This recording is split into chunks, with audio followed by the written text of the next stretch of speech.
위드 코로나 정책이 시행된 첫 주일입니다. 많은 분들이 함께 예배할 수 있게 돼서 얼마나 행복한지 모릅니다. 위드 코로나란 단계적 일상 회복을 위한 방역 전략을 의미합니다. 그동안 실시해온 사회적 거리두기를 단계적으로 완화하여 일상을 회복하는 방향으로 전환하는 정책이지요. 위드 코로나라고 해서 코로나가 끝난 건 아닙니다. 코로나와 함께 가는 것이지요. 물론 상황에 따라 확진자나 사망자가 급증할 경우에는 달라질 수도 있습니다. 방역이나 의료 대응 체계가 감당하지 못할 경우에는 다시 강력한 정책이 세워질 수도 있습니다. 지금 계획으로는 11월 1일부터 이제 1단계가 시작이 됐고요.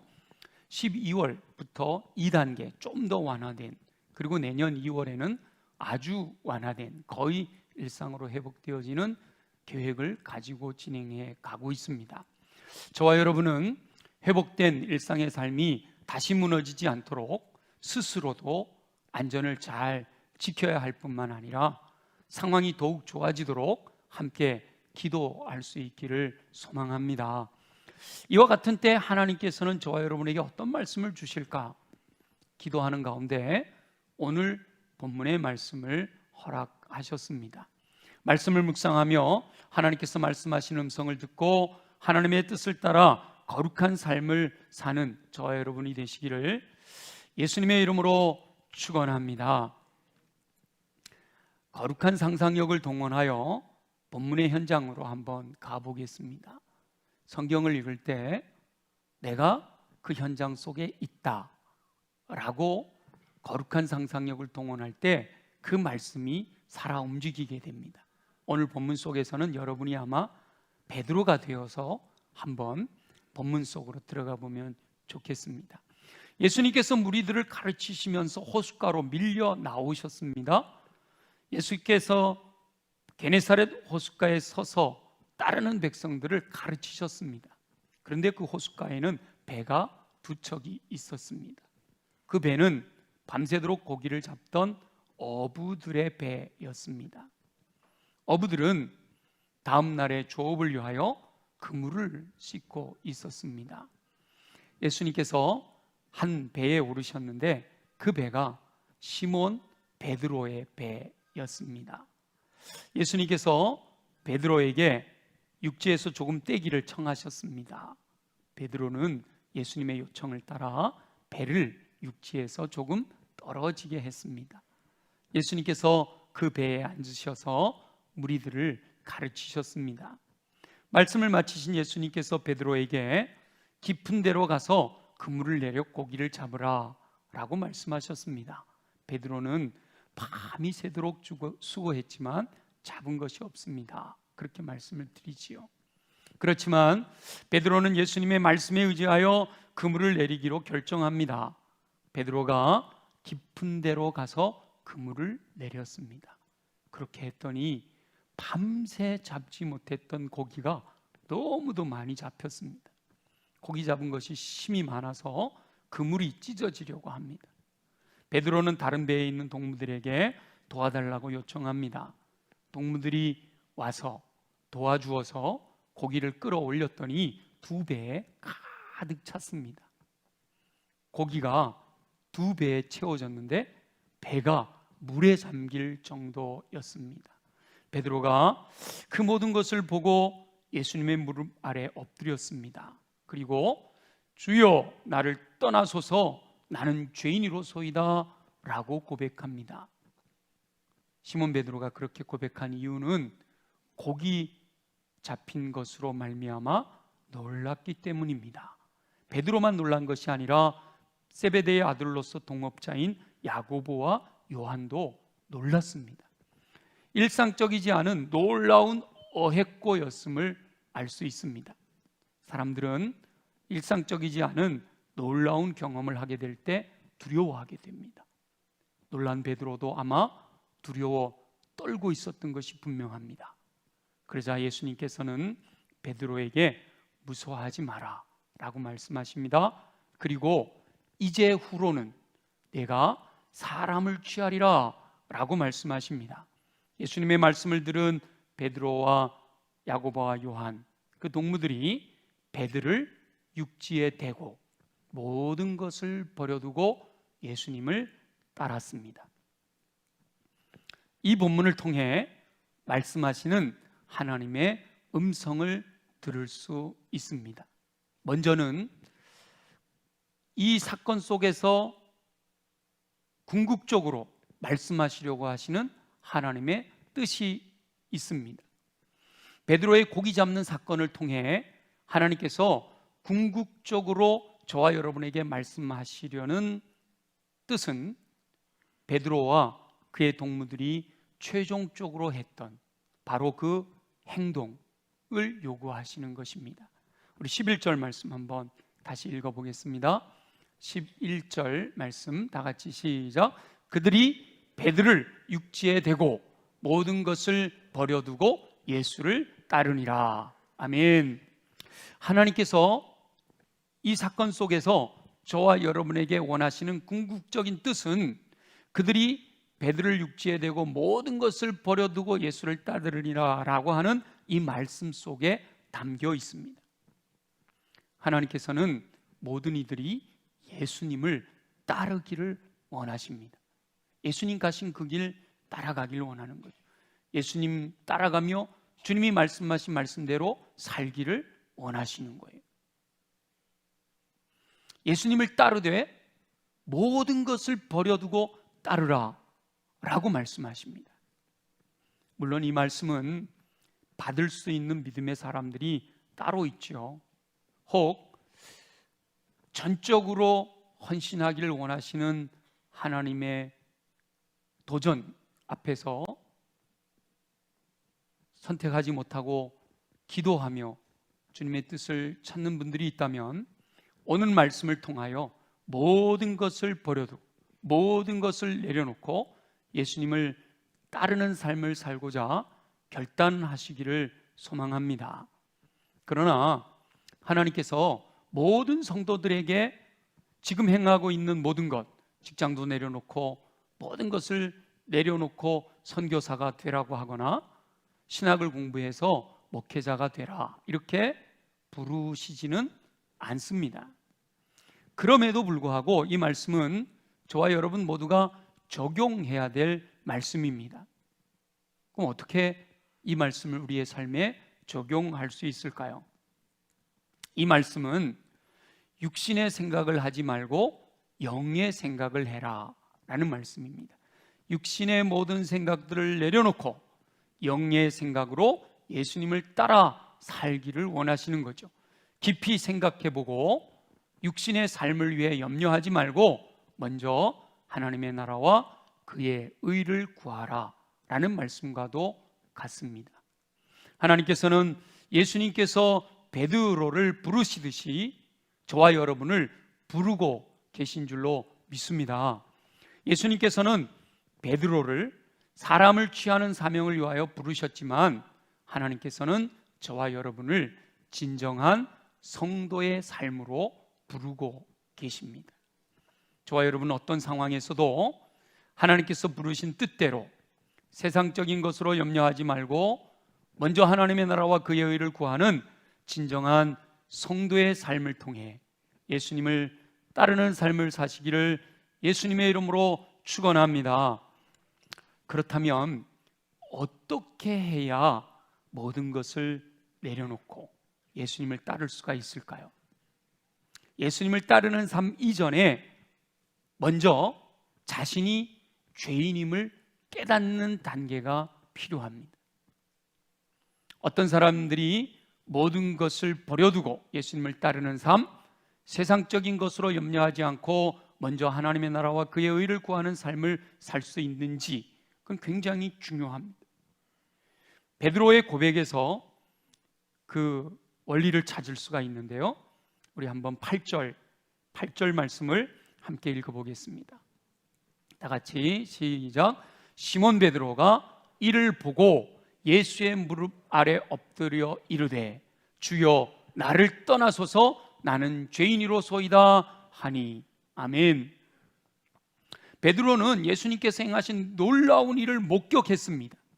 자신은 밤새도록 수고해도 잡은 것이 없었지만 예수님께서는 말씀만으로 깊은 데로 가서 그물을 내려 고기를 잡으시오. 그 말씀만으로 게네사렛 호수에서, 갈릴리 호수에서 전무후무한 어획골을 올릴 수 있었습니다. 베드로는 이 놀라운 일을 목격하며 예수님의 진면목을 발견하게 됩니다. 처음에는 선생님, 제가 밤새도록 잡았지만 잡은 것이 없어요. 그러나 말씀에 의지하여, 이렇게 선생님이라고 부르던 호칭이 금방 우리 읽은 말씀대로 주여, 주여라는 호칭으로 바뀌었습니다. 놀라운 어획골을 올리면서 예수님을 주라고 부르게 된 것이지요. 그리고 자신이 죄인임을 자각하게 되었습니다. 죄인으로서 거룩하신 주님을 가까이 할 수 없었기 때문에 베드로는 예수님께 주여, 나를 떠나소서, 나는 죄인이로소이다 라고 고백한 겁니다. 저와 여러분도 예수 그리스도의 진면목을 발견하면 베드로처럼 자신이 죄인임을 자각하고 모든 것을 버려두고 예수님을 따르는 삶, 세상적인 것으로 염려하지 않고 먼저 하나님의 나라와 그의 의를 구하는 삶을 살 수 있습니다. 베드로는 놀라운 어획골을 올린 사건을 목격하며 자신이 죄인임을 발견하고 모든 것을 버려두고 예수님을 따를 수 있는 믿음이 생겼습니다. 저와 여러분도 예수님께서 행하신 놀라운 일을 목격해야 합니다. 예수님께서는 죄인을 위하여 십자가에서 자신을 희생하셨습니다.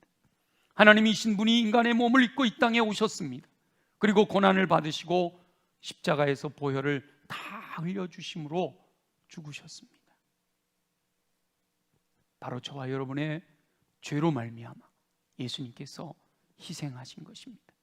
죄의 삭은 사망인데 저와 여러분의 죄의 삭을 속량하시기 위하여 죄 없으신 예수님께서 십자가에서 피 흘려 죽으셨습니다. 그 놀라운 사실을 목격해야 합니다. 예수님이 십자가 지신 이 사건은 갈릴리 바닷가에 전무후무한 어획골을 올린 사건보다도 더 놀라운 사건입니다. 이 놀라운 사실을 목격해야 됩니다. 우리가 육신의 눈으로 바라볼 수는 없지만 믿음으로 십자가를 바라보며 그 놀라운 일을 이루신 그 주님의 은총을 기억하고 자신이 죄인임을 자각해야 합니다. 그리고 죄를 용서하신 대속의 은총을 믿음으로 수용해야 합니다. 십자가 보혈의 은총으로 죄를 용서해 주신 그 사랑을 전인격적으로 깨달은 영혼들은 모든 것을 버려두고 예수님을 따르는 삶을 살 수 있게 됩니다. 말씀에 의지하여 놀라운 어획골을 올린 사건에만 집중하게 되면 자칫 기복신앙에 머물러 있게 됩니다. 그 자리에 머물러 있지 말고 한 걸음 더 나아가 예수 그리스도의 진면목을 발견해야 합니다. 저와 여러분은 십자가 대속의 은총을 깊이 깨달아 용서하신 은혜에 감사하며 하나님의 뜻을 따라 모든 것을 버려두고 예수님을 따르는 삶을 살 수 있게 되시기를 예수님의 이름으로 축원합니다. 이렇게 말씀에 의지하여 순종함으로 놀라운 어획골을 이루고 예수 그리스도의 진면목을 발견하고 자신이 죄인임을 깨닫게 되기까지 그 과정이 있다라는 사실을 우리가 기억해야 됩니다. 그 과정마다 특별히 놀라운 어획골을 올려 예수 그리스도의 진면목을 발견하고 자신이 죄인임을 깨닫게 될 때 항상 그 행동의 기준은 말씀이 되어야 한다라는 사실을 잊지 말아야 됩니다. 베드로가 게네사렛 호수에서 경험하지 못했던 이 놀라운 어획골을 올리고 자신이 죄인임을 깨닫게 된 계기는 말씀에 의지하여 순종했기 때문입니다. 자신의 경험이나 논리적인 사고를 의지하지 않고 전적으로 예수님의 말씀에 의지하여 순종했기 때문입니다. 마찬가지로 십자가 보혈의 은총으로 인한 대속의 은혜는 경험으로 이해할 수 있는 것이 아닙니다. 논리적인 사고나 인간적인 생각으로는 이해할 수 없는 신비입니다. 사람들은 자신들의 경험에 의하여 죄를 용서받기 위해서는 선행을 하거나 무엇인가 대가를 지불함으로 자격을 갖추어야 한다라고 생각합니다. 그러나 하나님께서는 예수 그리스도께서 속량하셨으므로, 예수님이 이미 대가를 지불하셨기 때문에 아무 공로 없이 오직 은혜로 믿음으로 말미암아 죄를 용서해 주시는 줄 믿습니다. 이해할 수 없다고 해서 받아들이지 못하는 것은 안타까운 일입니다. 전적으로 하나님께서 말씀을 통하여 구원의 방편을 알려주셨습니다. 내가 곧 길이요 진리요 생명이니 나로 말미암지 않고는 아버지께로 올 자가 없느니라. 영접하는 자 곧 그 이름을 믿는 자들에게는 하나님의 자녀가 되는 권세가 주어졌습니다. 내 생각과 상관없이 이미 말씀으로 구원의 길을 제시해 주셨습니다. 하나님께서 제시하신 그 구원의 길을 믿음으로 수용하여 예수 그리스도를 영접하면 하나님의 은혜로 하나님의 자녀가 되는 축복이 주어지고 구원의 은총을 누릴 수가 있습니다. 베드로가 자신의 경험을 의지하지 않고 오직 말씀에 의지하여 순종한 것처럼 저와 여러분은 오직 말씀에서 제시하시는 하나님의 방법으로 믿음으로 말미암아 은혜로 구원을 받으신 줄 믿습니다. 그 예수 그리스도의 희생으로 말미암아 구원의 은총을 누리게 된 것을 확신하는 영혼들은 자신이 죄인임을 자각하고 그 은혜에 감사하며 모든 것을 버려두고 예수님을 따르는 삶을 살게 됩니다. 저와 여러분은 십자가 보혈의 은총을 확신하며 죄인을 구원하신 그 은혜에 감사하며 늘 말씀에 의지하여 하나님의 뜻을 따라 순종하는 삶을 사시기를 예수님의 이름으로 축원합니다. 근데 그 과정이 있다 그랬잖아요. 그 과정마다 일상의 삶에서 깊이 생각함으로 하나님의 뜻을 분별해야 합니다. 베드로가 말씀에 의지하여 순종함으로 놀라운 어획골을 올리게 된 과정을 묵상하게 되면 저와 여러분이 일상의 삶에서 어떤 삶을 살아야 하는지 하나님께서 허락하시는 지혜를 얻게 됩니다. 많은 사람들이 저를 비롯한 우리 많은 사람들이요, 베드로가 예수님을 만나 깊은 데로 가서 그물을 던져 놀라운 어획골을 올렸던 이 사건에만 집중하려고 합니다. 오늘 본문을 읽으면서 말씀에 의지하여 금을 내렸던 그 사건에 좀 이렇게 마음이 더 간단 말이죠. 저도 이 성경 전체를 다 좋아하지만 그 중에 이 본문을 굉장히 좋아하는데요, 그 중에서도 요 말씀에 의지하여 요 문장을, 이 문구를 참 좋아해요. 그래서 제가 결혼 전에 붓글씨를 배웠는데요, 저 붓글씨를 가르쳐 주신 선생님께 부탁을 드렸어요. 이 말씀에 의지하여 이걸 좀 써주세요. 그랬더니 2분의 1자로 말씀에 의지하여 써주시면서 옆에다가 사랑하는 이정한 형제에게 이렇게 써서 주셨어요. 그래서 제가 그것을 표구해가지고 지금까지 30년 넘게 갖고 다닙니다. 그래서 제 방에 예금아품실에 오시면 딱 들어오면 가장 중앙에 이 액자를 걸어놨죠. 말씀에 의지하여. 말씀에 의지하여 순종함으로 주님이 행하실 놀라운 일들을 날마다 목격하기를 원하는 소망이 담겨 있는 거예요.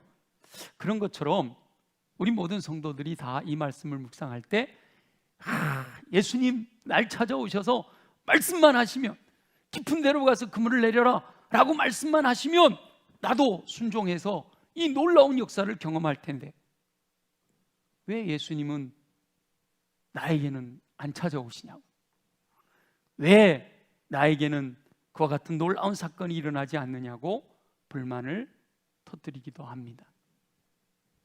그런데 베드로가 예수님의 말씀에 의지하여 그물을 내리기까지 그 과정을 우리가 살펴봐야 합니다. 하나님께서는 베드로에게 기회를 주신 것처럼 저와 여러분에게도 항상 기회를 주시는 줄 믿습니다. 하나님께서 기회를 주실 때 그 기회를 놓치지 말아야 합니다.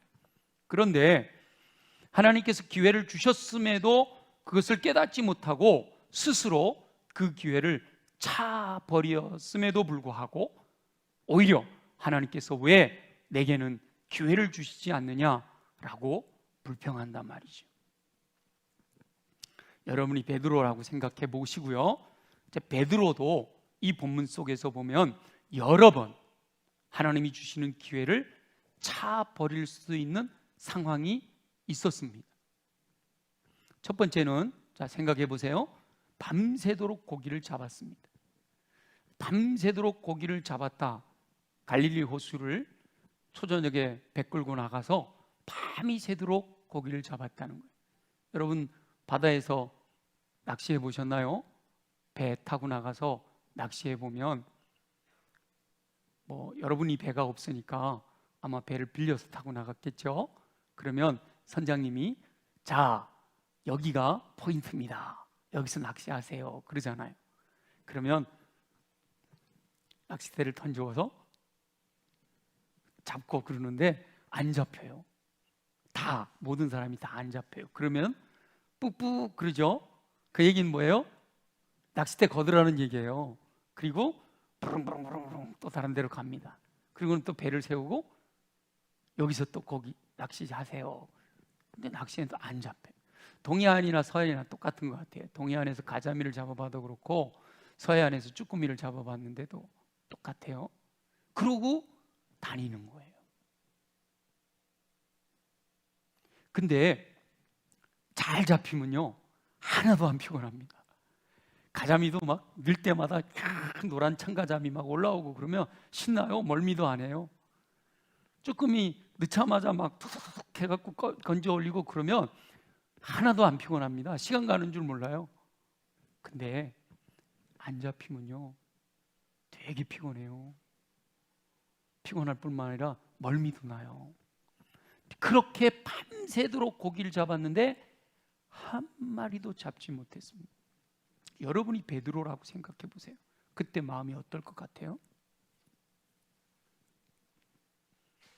자, 기회를 차버릴 수 있는 첫 번째 상황입니다. 베드로가 그 상황에서 좌절해서 내일 고기를 잡기 위해 그물을 씻어야 하는 이런 팽개치고 피곤해. 다른 날보다 오늘 더 피곤해. 나 집에 들어가 잘 거야. 들어가서 잠을 잘 수도 있고요. 짜증나 죽겠네. 여보게 베드로, 야고보 이리 오. 베드로가 아니죠. 요한, 야고보 이리 오게. 우리 같이 가서 한잔하고 좀 짜증나는 거 이거 잊어버리고 그리고 좀 한 주 푹 자고 일어났으면 좋겠다. 이런 여러 가지 많은 사람들이 자기가 원하는 대로 되지 않았을 때 좌절하여 하는 행동을 베드로도 할 수 있잖아요. 대부분의 많은 사람들이 저를 비롯한 여러분 우리 모두가 어떤 일을 계획하고 추진했다가 잘 안 됐을 때 좌절하게 됨으로 말미암아 나타나는 행동들이 있을 수 있단 말이죠. 그런데 베드로는 밤새도록 고기를 잡지 못했지만 또다시 내일의 고기잡이를 위하여 그물을 씻고 있었기 때문에 결국 예수님을 만날 수가 있었던 거예요. 첫 번째 기회를 차버릴 수 있는 그 기회를 잘 넘긴 거예요. 하나님께서는 자신의 일에 성실한 사람들을 하나님의 사람으로 부르십니다. 자신의 일에도 게으른 사람을 불러 하나님의 일을 맡기지 않으십니다. 실패했음에도 불구하고 자신이 해야 할 일을 묵묵히 해내는 사람에게 하나님께서 하나님의 일을 맡기신다는 거예요. 자신의 일에도 성실하지 못한 사람이 결코 하나님의 일을 위해 충성할 수가 없습니다. 밤새 실패했음에도 불구하고 내일을 위해 그물을 씻던 베드로가 예수님을 만났습니다. 코로나19 바이러스 상황은 많은 이들에게 좌절을 겪게 했습니다. 물론 피부로 느끼는 것은 서로 다르지요. 상황에 따라서 경험하는 것은 다 다릅니다. 그러나 대부분 우리 소사공인들 얘기 들어보면 너무나도 처절하잖아요. 저도 여동생이 소상공인에 속해 있습니다. 분당에서 가게를 하는데요, 너무 힘들다고 해요. 경제적인 문제만이 아니라 이 사회적 거리두기로 인한 시간이 2년여 이렇게 길게 진행되면서 많은 사람들이 정신적인 고통을 호소합니다. 그래서 코로나 블루라고 하잖아요. 우울증을 호소하는 사람들이 많아지는 거예요. 지금은 이 상황 속에 있기 때문에 잘 드러나지 않는데 지금 전문가들은 걱정을 많이 하고 있습니다. 코로나 이후에 나타날 사회 현상들에 대해서 많은 염려들을 하잖아요. 자, 저와 여러분은 이 바이러스 상황에서 어떻게 살았는지 한번 돌아보시기 바랍니다. 상황을 탓하며 주저앉아 있지는 않았는지 돌아봐야 합니다. 그러면 하나님이 허락하실 기회를 스스로 차버리는 것과 마찬가지죠.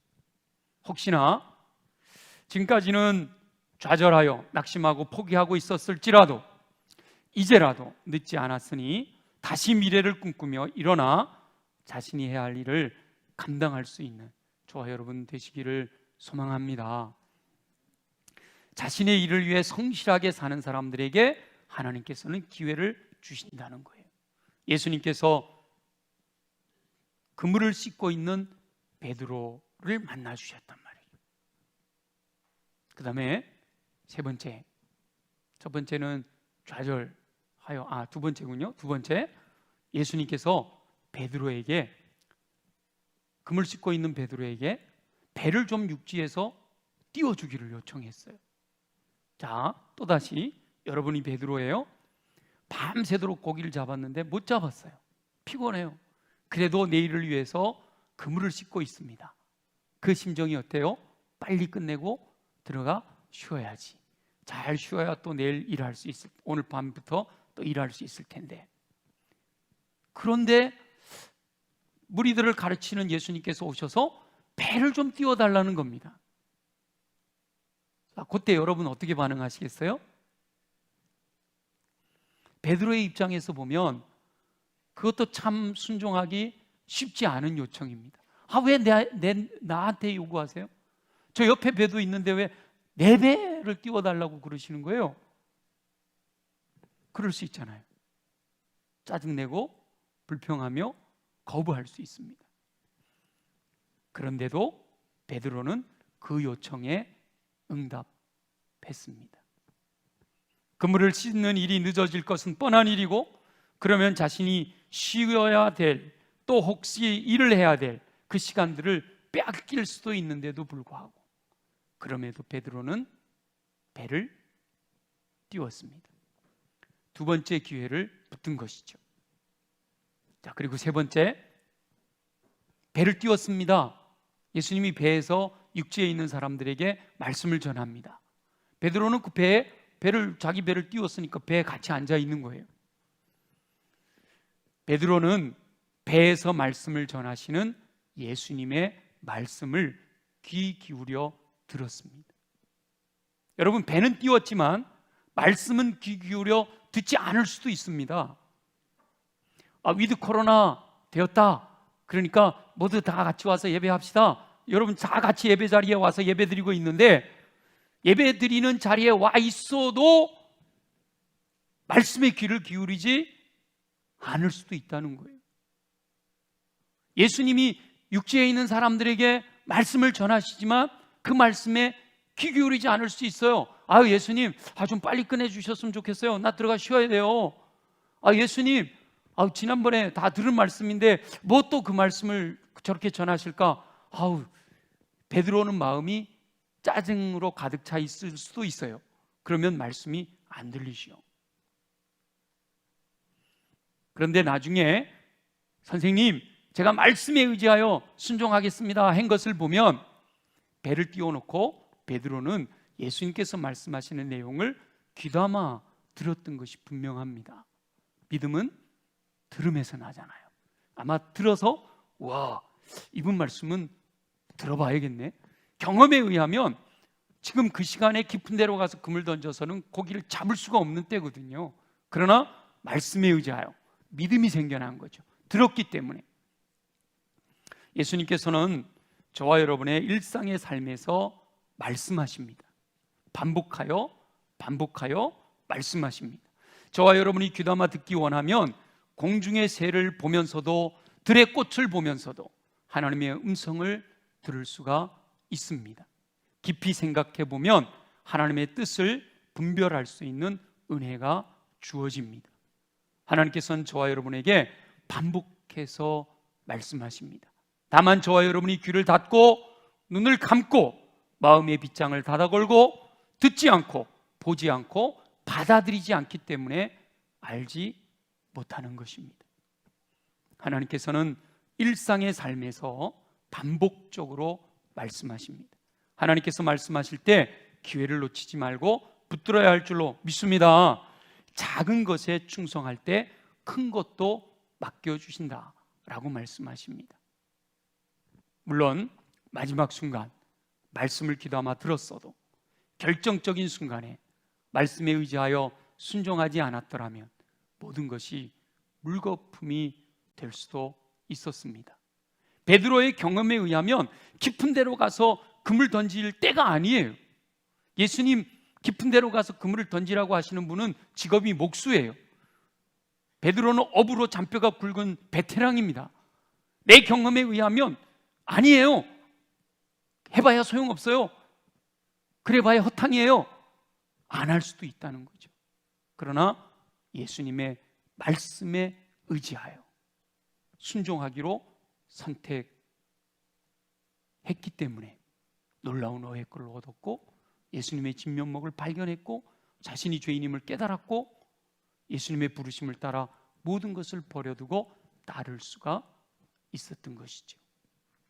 순간순간 선택의 기로에 섰을 때 깊이 생각하는 삶을 살아야 합니다. 베드로에게도 순간순간 생각하는 시간이 있었습니다. 물론 의식적으로 생각할 수도 있고 무의식적으로 생각할 수도 있습니다만은 밤새도록 고기를 잡았는데 한 마리도 못 잡고 돌아왔을 때 그물을 씻을까? 잠을 잘까? 한잔 할까? 얼마나 생각이 있었겠습니까? 그 생각하는 시간에 생각을 통하여 그 다음 행동을 결정하는 것이죠. 감사하게도 베드로는 그때마다 하나님께서 기뻐하시는 뜻을 선택한 거예요. 그런데 대부분의 많은 사람들이 하나님이 기뻐하시는 뜻을 선택하기보다 부정적인 생각 쪽으로 흘러버리는 경향이 있지요. 그래서 저와 여러분 모두가 어떤 상황에서든지 성급하게 결정하지 말고 깊이 생각하여 지혜로운 선택을 해야 할 줄로 믿습니다. 깊이 생각하게 되면 이 부정적인 생각이 변하게 됩니다. 깊이 생각함으로 이 부정적인 생각은 변화되어야 돼요. 바뀌어져야 돼요. 마음이 새로워져야 됩니다. 부정적인 생각이 변화되지 못하면 오히려 악화되어서 사망에 이르게 됩니다. 육신의 생각은 사망으로 빠져버리게 되는 거잖아요. 깊이 생각함으로 긍정적인 생각은 강화되어야 합니다. 여러분 긍정적인 생각을 했다가도 다시 변화돼서 악화될 수도 있어요. 긍정적인 생각은 강화시켜 가야 됩니다. 긍정적인 생각이 강화되면 순종으로 나타나 생명과 평안을 얻으며 풍성한 열매를 맺게 되는 것이죠. 마음을 새롭게 해야 돼요. 깊이 생각함으로 마음이 새로워져서 부정적인 생각은 변화돼야 되고요, 긍정적인 생각은 강화돼야 된단 말이에요. 깊이 생각하는 것은 평소에 훈련되어 있어야 합니다. 훈련되어 있지 않으면 안 돼요. 이미 저와 여러분들은 습관이 형성돼 있어요. 그래서 나도 모르는 사이에 무의식적으로 내가 형성되어 있는 습관을 따라 생각하고 행동하게 되는 거예요. 그래서 우리는 의지적으로, 의도적으로 하나님이 원하시는 생각대로, 세상의 가치관이 아니라 하나님의 가치관을 가지고 깊이 생각하는 훈련이 돼야 된단 말이에요. 이 깊이 생각하는 것이 평소에 훈련되어 있지 않으면 부정적인 생각을 변화시키거나 긍정적인 생각을 강화시키지 못해서 순종하지 않을 뿐만 아니라 순종할 수도 없는 삶을 살게 됩니다. 저와 여러분은 일상의 삶에서 하나님께서 기회를 주실 때 깊이 생각하여 지혜롭게 행함으로 점점 더 하나님께서 뜻하신 계획에 더 가까이 갈 수 있게 되기를 소망합니다. 결국 말씀에 의지하여 놀라운 역사를 경험하며 예수 그리스도의 진면목을 발견하고 모든 것을 버려두고 예수님을 따르는 삶을 살 수 있어야 합니다. 저와 여러분은 하나님께서 허락하신 기회를 놓치지 말고 말씀에 의지하여 놀라운 역사를 경험할 뿐만 아니라 하나님께서 궁극적으로 원하시는 뜻대로 모든 것을 버려두고 예수님을 따르는 삶을 사시기를 예수님의 이름으로 축원합니다. 우리 주신 말씀을 기억하며 함께 하나님, 그렇습니다, 오늘 말씀 내 마음에 새겨 말씀대로 순종하는 삶을 살게 되기를 소원합니다. 우리 다 같이 함께 통성으로 기도하겠습니다. 예수님을 따르는 삶을 살기 원하시는 우리 주 여호와 아버지 하나님, 일상의 삶에서 언제나 말씀하여 주시니 감사합니다. 하나님께서 말씀하실 때 그 음성을 들을 수 있는 귀를 허락하여 주시옵소서. 하나님의 말씀에 귀 기울여 듣게 하시고 눈을 열고 보게 하시며 마음의 빗장을 열어 수용함으로 마음이 새로워지게 하시기를 소원합니다. 순간순간 선택의 기로에 섰을 때 깊이 생각함으로 지혜롭게 판단할 수 있도록 은혜를 베풀어 주시옵소서. 부정적인 생각은 변화시켜 주시기를 소망하며 긍정적인 생각은 강화시켜 주셔서 풍성한 열매를 맺게 하여 주옵소서. 항상 말씀에 의지하여 순종하는 삶을 살게 되기를 소원합니다. 인간의 경험이나 논리적인 사고의 결론을 따르는 것이 아니라 오직 하나님의 말씀에 의지하여 순종하는 삶을 살게 되기를 소원합니다. 말씀에 의지하여 순종할 때 약속하신 대로 이루시는 은총을 누리게 하여 주옵소서. 형통한 삶을 살게 하시고 평탄한 길을 가게 하시며 시냇가에 심은 나무와 같이 풍성한 열매를 맺게 하여 주옵소서. 행위나 공로를 의지하지 않게 하시고 말씀을 통해 계시하신 하나님의 뜻을 따라 예수 그리스도를 영접하고 하나님의 자녀로 살게 되기를 소원합니다. 죄인임을 자각하고 십자가 보혈의 은총을 확신하며 살게 하여 주옵소서. 예수 그리스도를 주로 영접함으로 구원의 은총을 누리며 승리하는 삶을 살게 하여 주시옵소서.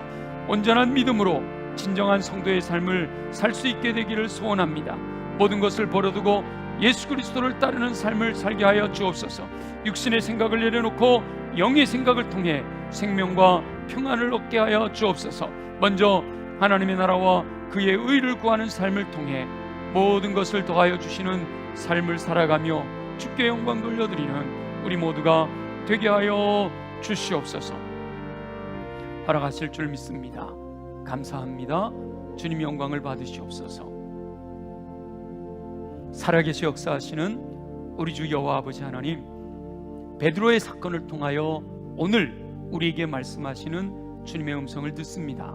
우리 모두가 말씀을 마음에 새겨 그 말씀대로 살아갈 수 있는 힘을 얻게 하여 주시옵소서. 그러기 위해서 주님, 우리 육체가 강해야겠습니다. 믿는 자에게 이와 같은 표적이 따른다고 믿는 자에게 손을 얹은 즉 낫는다 하셨는데, 이 시간 연약한 부위에 손을 얹고 기도합니다. 예수 그리스도의 피 묻은 손으로 친히 어루만져 주시옵소서. 예수 이름으로 명하노니 모든 육체의 질병은 뿌리째 뽑혀 떠나갈지어다. 그리하여 독수리 날개짓 같은 새 힘을 공급받아 걸어가도 피곤치 않고 뛰어가도 고단치 않는 강건함으로 주의 뜻 이루게 하여 주옵소서. 가슴에 손을 얹고 기도합니다. 우리 마음을 무너지게 하는 어둠의 권세들아, 예수 이름으로 명하노니 묶임을 받고 떠나갈지어다.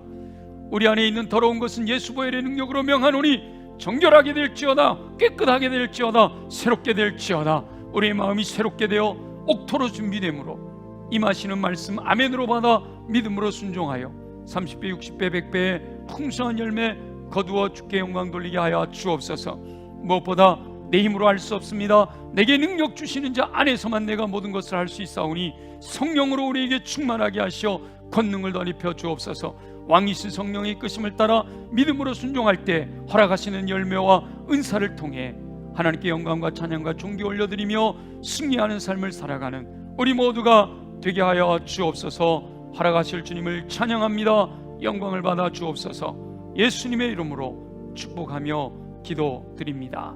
아멘.